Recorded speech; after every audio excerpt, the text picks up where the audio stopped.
And the good thing is, we might be able to talk to the guy who is one of your main characters, right, in your documentary. Yeah. Let's see if he's there. Yeah. Good evening. Hi, here are you. Good evening.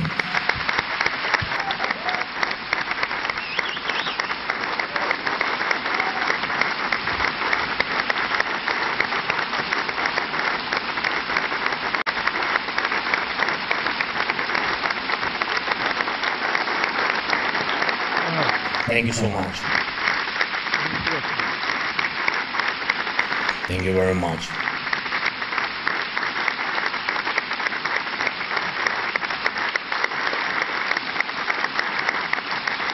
Thank you. Dear organizers, thank you very much. Dear organizers, participants, friend of Ukraine, Sean, and guests, all the guests of the 73rd Berlin Film Festival, ladies and gentlemen. In preparing for this address, I remembered a phrase that you are all well familiar with: break the fourth wall. An imaginary border between the one who is on the screen and the viewer. At the same time, cinema is able to overcome other walls and barriers existing in the world, both real and ideological. It is enough to mention the story of the great German director, Wim Wenders. In my opinion, in a certain sense of the word, he broke the Berlin Wall 2 years before its actual fall. In the outstanding film Der Himmel über Berlin, where the divided city is united by angels flying freely over the wall. At that time, Wenders couldn't even imagine that one day, basically the same place, he would open the 50th Berlinale, where once there was a wall and emptiness. Now life is booming and the heart of the Berlinale beats. And it seems to me very symbolic. For many, many years, Potsdam Square was cut through by the Berlin Wall. Formerly, it divided West and East Berlin. It divided free world and totalitarian. And it is not only about state borders on the map. The wall divided different worldviews, philosophies, different values. Today, Russia wants to build the same wall in Ukraine, a wall between us and Europe, to separate Ukraine from its own choice and its own future.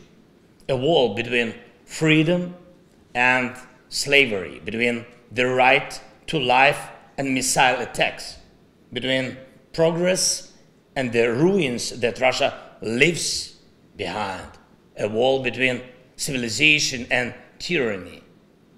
A logical question comes up: on which side should culture and art be? Are they still out of politics? Russia has been waging a full-scale war against us for almost a year. For almost a year it has been shelling and destroying peaceful cities. For almost a year it has been killing people, killing women and children, threatening the world with a nuclear attack, provoking food, energy, environmental, migration, and other crises on all continents. Can art be outside of politics?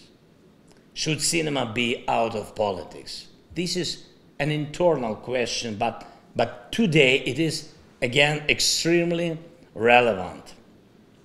I think about it when I hear strange calls for representatives of Russian sports, read about strange invitations to perform for Russian musicians, discussions about science, cinema, and culture in general. And I was thinking about this last night when Russia launched yet another massive missile attack on Ukraine, 36 rockets and Iranian drones.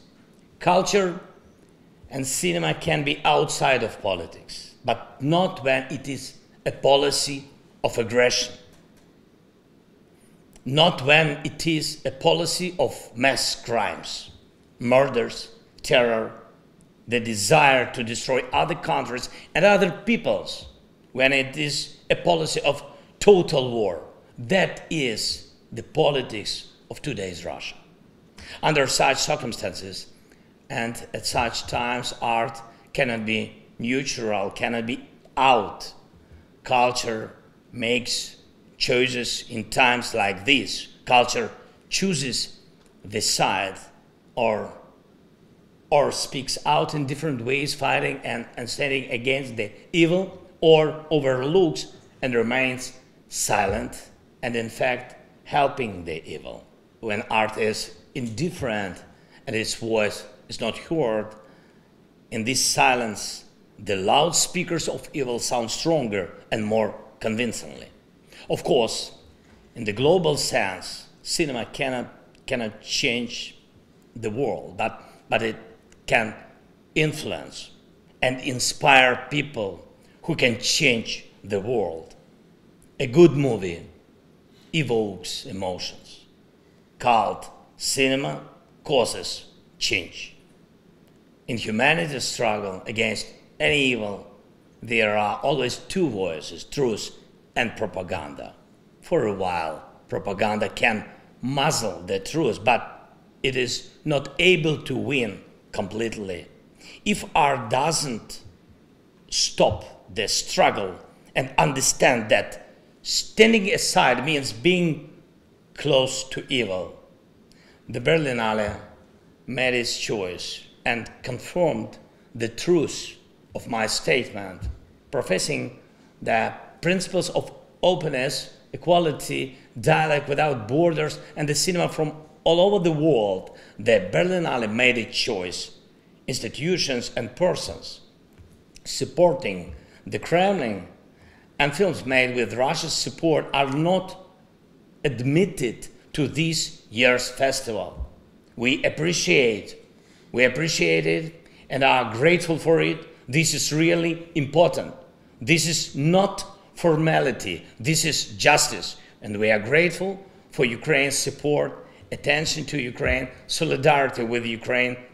Proof of this is the official badge for participants and guests of the Berlinale. The Golden Bear, which this year has become blue and yellow. These are the colors of Ukraine. And we will do everything to return him to his rightful place and free all our lands. Your support in this is important and invaluable to us. Now, there are thousands of kilometers between us, but we are side by side. We speak different languages, but there is complete understanding between us. Only a virtual border separates us, but there is no wall between us.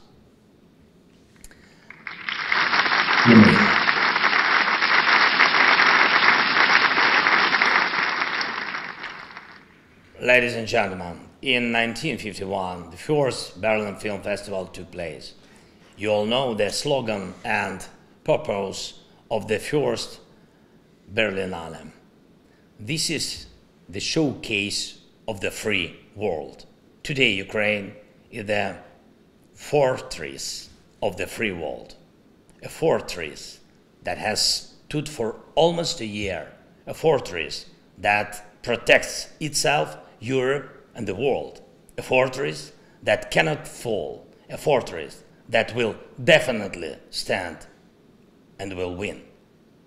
I know and I believe that you will all be convinced of this after seeing our superpower, the superpower of Ukraine. Glory to Ukraine. Thank you.